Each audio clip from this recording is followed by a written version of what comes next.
জিগায় জি আপনি কই যাবেন ভাই? তো আমি যাবো ৫ তলায়। তো ৫ তলায় কে হয় আপনার? তো জজ সাহেবের বাসায়। তো জজ সাহেব কে হয়? তো ভাই লাগে। তার মানে আপনাকে চিনা না তো আপনার ভাই লাগে এতদিন কই দেখলাম না। আপনি খাতাটা এন্ট্রি করেন। এই খাতা এন্ট্রি করে ছাড়িয়ে দিছি। তারপরে অনেক পরকে গ্যাঞ্জাম শুরু হয়েছে। একটা মহিলা আশা করছে যে এরকম জজ সাহেবের বাসা ভাঙাচোরা করছে। কি?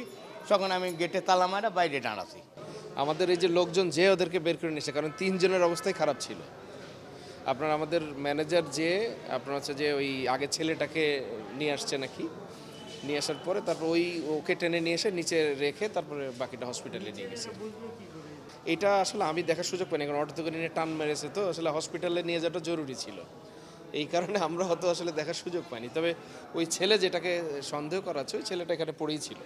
ডিজাইন, এলিগেন্স, বিউটি, সেরা পণ্য সবার জন্য। জেভিকো।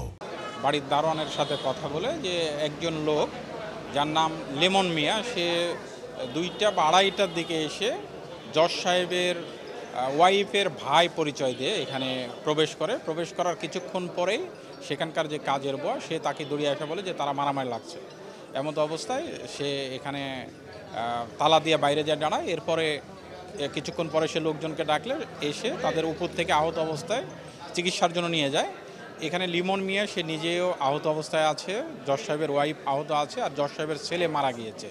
ধারণা করছি আমরা প্রাথমিকভাবে যে এই লোক কোনো না কোনোভাবে তাদের সাথে পরিচিত ছিল এবং পূর্বের কোনো বিষয় নিয়ে তাদের মধ্যে একটি দ্বন্দ্ব ছিল।